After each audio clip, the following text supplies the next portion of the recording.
کریم اما بعد فاعوذ باللہ من الشیطان الرجیم بسم اللہ الرحمن الرحیم یسألونک عن الساعۃ ایان مرساها قل انما علمها عند ربی لا یجلیها لوقتها الا هو۔ یہ لوگ آپ سے قیامت کے متعلق سوال کرتے ہیں وہ کب آئے گی، آپ کا یہ کہ اس کا علم تو صرف میرے رب کے پاس ہے، اس کے وقت پر صرف وہی اس کو ظہور میں لائے گا۔ ثقلت فی السماوات والارض، آسمانوں اور زمینوں پر قیامت بہت بھاری ہے۔ لا تأتیکم الا بغتہ، وہ تمہارے پاس اچانک ہی آئے گی۔ یسألونک کأنک حفی عنہا، وہ آپ سے اس کے متعلق سوال کرتے ہیں کہ گویا آپ اس کی جستجو میں ہیں۔ قل انما علمها عند اللہ ولکن اکثر الناس لا يعلمون، آپ کا یہ کہ اس کا علم تو صرف اللہ کے پاس ہے لیکن بہت سے لوگ نہیں جانتے۔ سبحان اللہ۔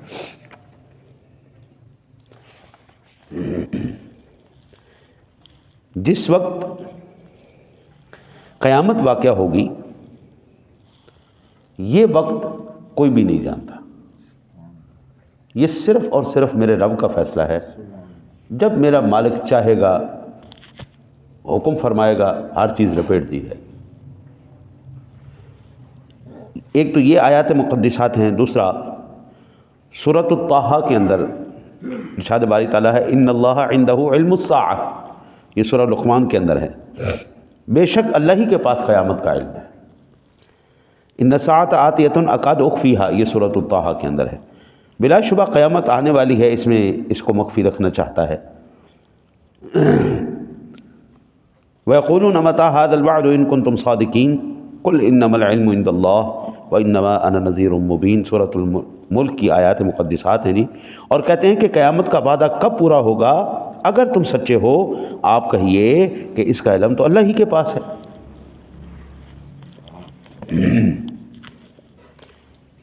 حضرت سیدنا جبریل امین جب آئے حضور نبی اکرم صلی اللہ علیہ وسلم کے پاس تو پوچھا یا رسول اللہ قیامت کب آئے گی؟ تو میرے آقا نبی اکرم صلی اللہ علیہ وسلم نے ارشاد فرمایا جو سوال کرنے والا ہے سوال کیے جانے والے سے زیادہ بہتر تو نہیں جانتا۔ بھئی میں بھی اتنا ہی جانتا ہوں جتنا تم جانتے ہو۔ جبریل امین کوئی عام فرشتہ تو نہیں نا جی، فرشتوں کے رسول ہیں، ہاں جی۔ 1,24,000 کم و بیش انبیاء کرام علیہ السلام کی خدمت میں حاضر ہوئے، ہاں جی، وحی کا ذمہ ہے ان کے پاس، ساری کتابوں کا علم ہے۔ محققین نے کہا کہ بندوں سے قیامت کے وقوع کے وقت کو مخفی رکھنے کا سبب یہ ہے کہ انہیں یہ معلوم نہیں ہوگا کہ قیامت کب آئے گی، تو وہ اس سے بہت زیادہ ڈریں گے اور ہر وقت گناہوں سے بچنے کی کوشش کریں گے، کہیں ایسا نہ ہو کہ وہ گناہوں میں مشغول ہوں اور قیامت آ جائے۔ اور اللہ تعالیٰ کی عبادت میں ہر وقت کوشاں رہیں گے، یہ بھی اللہ تعالیٰ کا احسان ہے، اس نے ہمیں وقت نہیں بتایا۔ وقت بتایا ہوتا نا جی۔ میں ایک مثال آپ کو عرض کرنا ہوں، فروری کے 14ویں تاریخ کو قیامت آنی ہے، تو بندہ کہتا ہے 13 تک گناہ کر لیتے ہیں، 13 کی رات کو توبہ کر لی، پتہ لگ گیا نا جی کہ ٹائم ہے۔ اب کسی کے پاس نہیں ہے تو اب کم از کم عبادات میں اور اللہ تعالیٰ سے ڈرنے میں مشغول تو ہیں، اس کو راضی کرنے کی کوشش تو کر رہے ہیں، لیکن اگر یہ بتا دیا جاتا ختم تھی۔ البتہ حضرت انس بن مالک، یہ امام بخاری نے روایت نقل کی ہے، انس بیان کرتے ہیں کہ دیہاتیوں میں سے ایک شخص نبی اکرم صلی اللہ علیہ وسلم کے پاس آیا، کہنے لگا یا رسول اللہ قیامت کب آئے گی؟ آپ نے فرمایا افسوس ہے، تم نے قیامت کے بارے میں کیا تیاری کی ہے؟ مجھ سے قیامت کے بارے میں پوچھ رہے ہو، تم نے کیا تیاری کی ہے؟ اس نے کہا قیامت کے لیے اس کے سوا اور کیا تیاری، کوئی تیاری نہیں کہ میں اللہ اور اس کے رسول سے محبت کرتا ہوں، میری ایک ہی تیاری ہے قیامت کے دن کے لیے، میں اللہ اور اس کے رسول سے محبت کرتا ہوں۔ آپ نے فرمایا کہ تم اسی کے ساتھ رہو گے جس سے محبت کرتے ہو۔ ہم نے پوچھا ہم بھی اسی طرح ہیں؟ آپ نے فرمایا ہاں۔ تو ہم اس دن بہت زیادہ خوش ہوئے۔ امام مسلم کی روایت میں ہے کہ حضرت انس نے کہا کہ میں اللہ اور اس کے رسول اور حضرت ابوبکر اور عمر سے محبت کرتا ہوں، ہر چند کہ میرے عمل ان کے اعمال کی طرح نہیں ہے۔ امام مسلم کی روایت 6591 میں ہے کہ اس اعرابی نے کہا یا رسول اللہ صلی اللہ علیہ وسلم، میں نے قیامت کے لیے بہت بھاری نمازیں، روزے، صدقات تو نہیں دیے، البتہ میں اللہ اور اس کے رسول سے محبت کرتا ہوں۔ سادہ لفظوں میں بہت بڑا نمازی نہیں ہوں، بہت بڑا خیرات کرنے والا نہیں ہوں، نہ میرے پاس بہت زیادہ تیاری ہے، نہ میں نے روزے رکھے زیادہ، سادہ سا نمازی ہوں، تھوڑے سے روزے رکھیں، جو توفیق ہو جاتی صدقہ کر دیتا ہوں، لیکن ایک بات پکی ہے، اللہ رسول سے سچی محبت کرتا ہوں۔ حضرت انس کہتے ہیں کہ ہم نے بھی کہا کہ ہم ابو بکر اور عمر سے بھی محبت کرتے ہیں، اللہ رسول سے محبت تو کرتے ہیں۔ اس کا مطلب یہ ہوا اہل سنت و جماعت کا ہے بیڑا پار، کہ اصحاب حضور نجم ہیں اور ناؤ ہے اطرت رسول اللہ کی۔ آج لے ان کی پناہ، آج مدد مانگ ان سے، پھر نہ مانیں گے قیامت میں اگر۔ صحابہ یہی مان گئے تھے، اعمال زیادہ کوئی نہیں، اللہ رسول کی محبت ہے۔ یہ روایت بھی بخاری شریف کی ہے، یہ مسلم شریف میں بھی ہے۔ بخاری شریف میں فضائل صحابہ کے باب میں امام مسلم نے اس کو نقل کیا۔ صدیق اکبر اور عمر کی محبت بھی کل قیامت والے دن فیض دے گی، لیکن قبلہ وہ محبت یہاں پہ کی گئی کام دے گی، وہاں پر ماننا کام نہیں دیا جائے گا۔ دیکھ کے ایمان لایا تو کیا لایا؟ الذین یؤمنون بالغیب، وہ لوگ جو غیب پر ایمان لاتے ہیں۔ حضرت ابو ہریرہ رضی اللہ تعالیٰ عنہ بیان کرتے ہیں، نبی اکرم صلی اللہ علیہ وسلم ایک مجلس میں مسلمانوں سے گفتگو فرما رہے تھے، اسی اثناء میں ایک اعرابی آ گیا۔ اس نے پوچھا یا رسول اللہ قیامت کب قائم ہوگی؟ میرے آقا نبی اکرم صلی اللہ علیہ وسلم نے بات جاری رکھی۔ حضور بات کر رہے تھے، وہ بندہ درمیان میں آیا اور آتے ہی سوال کر دیا یا رسول اللہ قیامت کب آئے گی؟ حضور نے بات کو جاری رکھا۔ بعض مسلمانوں نے کہا کہ آپ نے اس کا سوال سن لیا تھا لیکن اس کو پسند نہیں فرمایا، کہ بھئی میں بھی بات کر رہا ہوں، بیچ میں ہی بول پڑا ہے۔ بعض صحابہ نے کہا حضور نے اس بات کو پسند نہیں کیا، اور بعض نے کہا کہ آپ نے سنا نہیں۔ بعض مرتبہ بندہ گفتگو کرتا ہوا کوئی بات اگر کر دے سائڈ پہ تو نہیں سمجھ میں آتی کیا کہہ رہے ہیں۔ جب آپ نے گفتگو مکمل فرما لی تو آپ نے پوچھا وہ شخص کہاں ہے جس نے قیامت کے متعلق مجھ سے سوال کیا تھا؟ اس نے کہا حاضر ہوں یا رسول اللہ، حاضر۔ آپ نے فرمایا قیامت اس وقت آئے گی جب امانت کو ضائع کر دیا جائے گا۔ قیامت کب آئے گی؟ جب امانت کو ضائع کر دیا جائے گا۔ جب امانت کو ضائع کر دیا جائے تو قیامت کا انتظار کرنا۔ اس نے پوچھا امانت کیسے ضائع ہوگی؟ آپ نبی اکرم صلی اللہ علیہ وسلم نے فرمایا جب منصب نااہل لوگوں کے سپرد کر دیا جائے گا تو قیامت کا انتظار کرنا۔ لو جی قبلہ، یہ صحیح بخاری شریف کی حدیث پاک، ایمان سے بتائیں قبلہ ایسا ہوا یا نہیں ہوا؟ وہ لوگ جو بالکل اہل ہیں ہی نہیں، وہ لوگ مسندوں پر بیٹھے ہوئے۔ وہ ایک مذاق میں کسی نے بات کی تھی مجھ سے، لیکن بات اس کی حقیقت ہے۔ میں نے پوچھا بس بیٹا کیا بننا ہے؟ کہنے لگا جی سیاستدان بننا ہے۔ میں نے کہا اچھا سیاستدان بننا ہے، تو سیاستدان بننے کے لیے تو بہت سارا پڑھنا پڑتا ہے، آپ کیسے بغیر پڑھائی کے سیاستدان بن جائیں گے؟ اس نے کہا لو مولوی صاحب یہ بات ہے، عجیب بات کرتے ہیں۔ سیاستدان بننے کے لیے ایک چیز پاس ہونی چاہیے، وہ ہے پیسہ، اور پیسہ پڑھائی سے نہیں آتا۔ میں نے کہا کیسے آتا ہے؟ کہتا جی پیسہ کرپشن سے آتا ہے۔ اچھا کرپشن؟ میں نے کہا بیٹا تو پھر کرپشن کرو گی کس طرح؟ کہتا لو، اس ملک کے اندر کون سی ایسی چیز ہے جو پیسے سے نہیں ملتی؟ آپ کو کیا چاہیے؟ آپ کی اوقات ہے پیسہ دینے کی؟ میں آپ کو لے کے دیتا ہوں۔ ڈگریاں ہمیں پیسوں سے مل جائیں گی، سیٹیں ہمیں پیسوں سے مل جائیں گی، تو مجھے ضرورت کیا ہے پڑھنے پڑھانے کی؟ میں پیسہ کماؤں، میں سیاستدان بنوں؟ ہاں جی، آج آپ دیکھ لیں 100 میں سے میں اگر یہ کہتا نا جی 80% لوگ غلط ہیں اور 20% صحیح ہیں، تو بڑا خوشی محسوس کرتا، لیکن ایسا نہیں، الا ماشاء اللہ الحمدللہ رب العالمین، الا ماشاء اللہ آپ کو کہیں پر ایماندار نظر آ جائے۔ وہ ایک بندہ ہائی کورٹ سے باہر جا رہا ہے، تو اس نے کہا آپ کو پتہ ہے یہ کون ہے؟ سائیکل پہ اس کو نہیں بتایا، اپنی گاڑی سے تصویر بنا رہا تھا، کہہ رہا تھا یہ ایماندار جج ہے۔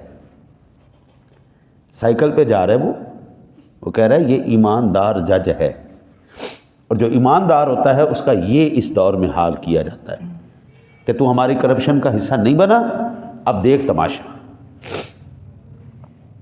البتہ حضرت ابو ہریرہ بیان کرتے ہیں کہ رسول اللہ صلی اللہ علیہ وسلم نے فرمایا قیامت اس وقت تک قائم نہیں ہوگی جب تک کہ 30 کذابوں کا خروج نہ ہو، ان میں سے ہر ایک یہ زعم کرے گا کہ وہ اللہ کا رسول ہے۔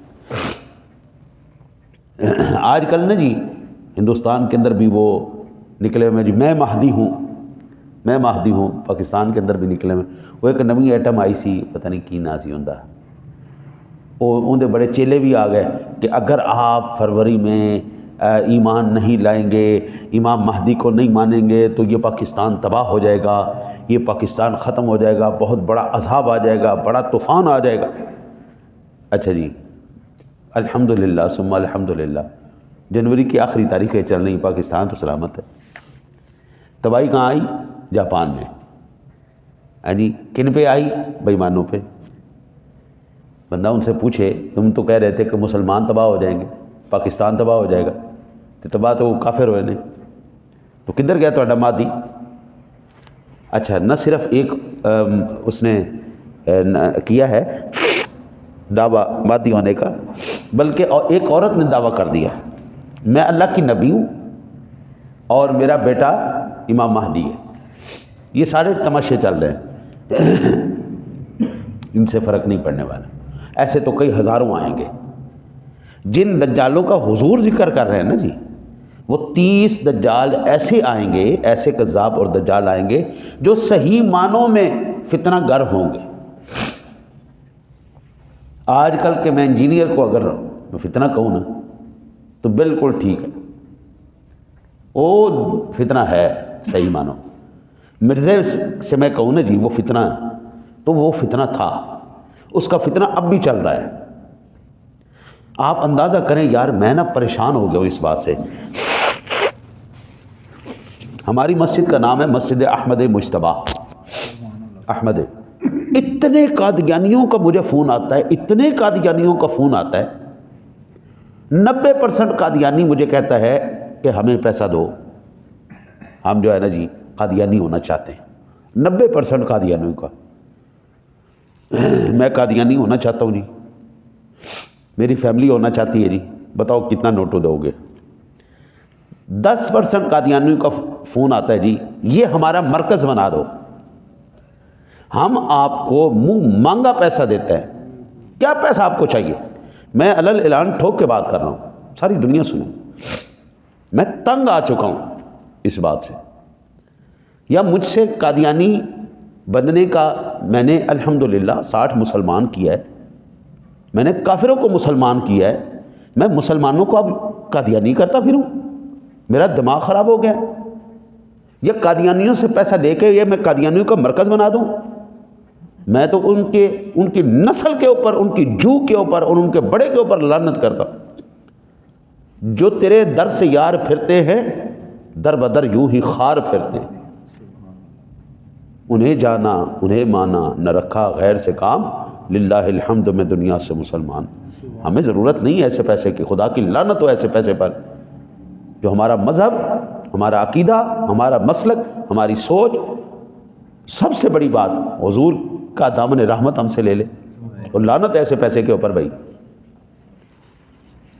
ہم یہیں پر ٹھیک ہیں یار، ہم خوش ہیں الحمدللہ.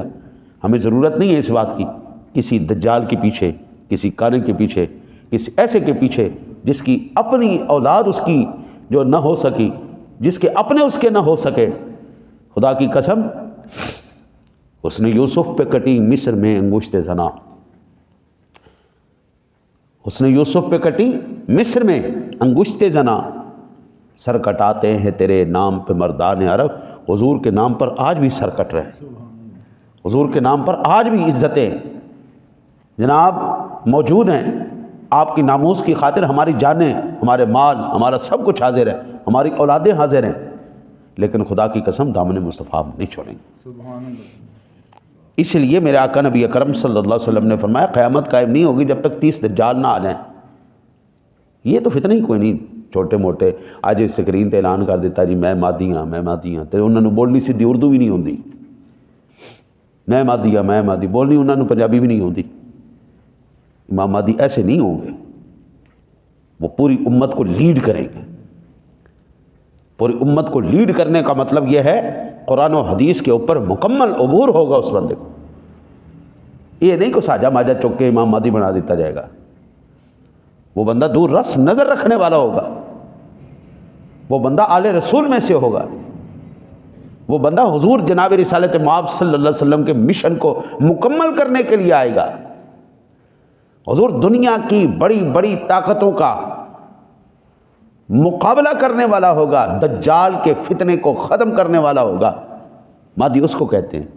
یہ پتہ نہیں کہڑی یعنی آج کے جو آج کا مہدی ہے، امام مہدی کی بات نہیں ہو رہی، جو آج کا مہدی ہے جو محترم انجینئر صاحب ہیں یعنی جیل احمدی بیبا، انہوں نے جو ٹرینڈ سیٹ کیا ہے، زبان کا بدتمیز ہونا چاہیے، بے نسلہ ہونا چاہیے، اللہ والوں کو بھونکنے والا ہونا چاہیے، ہندوؤں کا احترام کرنے والا ہونا چاہیے. تو وہ آج ہاں ایمان سے آپ دیکھ لیں. اگر ایسی باتیں نہیں ہیں حضرت، میں ذمہ دار آدمی ہوں، میں آن دی ریکارڈ بات کرنے والا بندہ ہوں. بدتمیز قسم کا، بے نسلہ قسم کا، ماں پیو نو بھی تنگ کرنے والا، مرشد استاد نو بھی جڑا ہے نا جی وہ تتکارن والا، جو مرشد استاد سے بھی تنگ ہو، جو ماں باپ سے بھی تنگ ہو، جو اللہ والوں سے بھی تنگ ہو، ہے جی جس کے نزدیک رسول اللہ صلی اللہ علیہ وسلم کا احسان ماننا بھی جو ہے نا جی یہ جرم ہو، لیکن اپنے بابوں کا احسان ماننا اس کے لیے بڑا صحیح بات ہو، اور اپنا کہنا کہ 14 صدیوں کے بعد میں نے امت کے اوپر بہت بڑا احسان کر دیا. اور میں کہتا ہوں لعنت ہے بھائی تیری نسل تے بھی تے تیرے آن والے تے بھی. خدا کی قسم اللہ کے حبیب نے جتنا بڑا احسان کیا ہے قیامت تک ہماری نسلیں اس کا حق ادا نہیں کر سکتی. آنے والی نسلیں بھی حضور کا شکریہ ادا کرتی رہے نا. حضرت نے ہم نہیں حق ادا کر سکتے. اللہ کہتا ہے لقد من اللہ علی المؤمنین، اللہ نے احسان کر دیا مومنوں کے اوپر، ان میں اپنا عظیم الشان رسول بھیج دیا. اذ بعث فیہم رسولا، ہم نے اپنا عظیم الشان، اللہ کے احسان کا نام ہے محمد الرسول اللہ صلی اللہ علیہ وسلم. یہ اللہ کے احسان کا نام. اب ایمان سے بتائیں، رب کہتا ہے میں نے احسان کیا ہے، میں کیوں نہ مننا جی اللہ دے احسان ہوں؟ میرا دماغ خراب ہے میں نہ مانوں؟ میں تو حضرت جی اللہ کا شکریہ ادا کرتا ہوں ہر دم میں، ہر سانس کے ساتھ. تیرا احسان ہے مالک، تو نے ہمیں حضور کا غلام بنایا ہے، حضور کا امتی بنایا، حضور کا غلام بنایا، حضور کی عظمت اور شان بیان کرنے والا بیان ہمیں بنایا. ہمارے ماں باپ، ہاں جی میری تو تمنا بھی یہی ہے ایمان سے. بعض مرتبہ شعر ایسے آ جاتے ہیں کہ ہمارے دلوں کی جو ہے نا جی این ترجمانی ہوتی، میں سو جاؤں یا مصطفیٰ کہتے کہتے کھلے آنکھ صلی اللہ کے. ہماری تو بھائی جی ہماری سانسیں، ہماری زندگی جب تک ہوش برقرار ہے مولا حضور کے ترانے، ان کی عظمتوں کے، شانوں کے، ان کی مولا ہماری زبان سے صرف ثنا ہی ثنا نکلے. جب تک مولا ہمارے ہوش برقرار ہیں اس وقت تک مالک ہمیں صرف ایک کی توفیق دینا، تیری حمد کریں ہم، تیرے محبوب کی ثنا کریں ہم، اللہ والوں سے ہم محبت کریں۔ مولا جب تو اگر سمجھے نا کہ اب یہ بندہ پٹری سے اترنے والا ہے، حضور کا دامن رحمت چھوٹنے والا ہے، تو میری دعا ہے مالک اسی دن ہماری آخری سانسیں کر دینا۔ میری تو دعا یہ ہے جب تک زندہ رہوں حضور کی غلامی میں رکھنا مولا، جب پتہ چلے کہ یہ بندہ ادھر ادھر ہونے والا ہے یا اللہ اسی وقت موت دے دینا۔ ہمیں ایسی زندگی چاہیے ہی نہیں یار جو حضور کے در سے ہٹ کے ہو، ہمیں ایسی زندگی نہیں چاہیے۔ زندگی مجھے وہی چاہیے جو اللہ اور اس کے رسول کی اطاعت کی زندگی، بس۔ اللہ سے دعا اللہ آپ کو مجھے عمل کی توفیق۔ اللہم صلی علی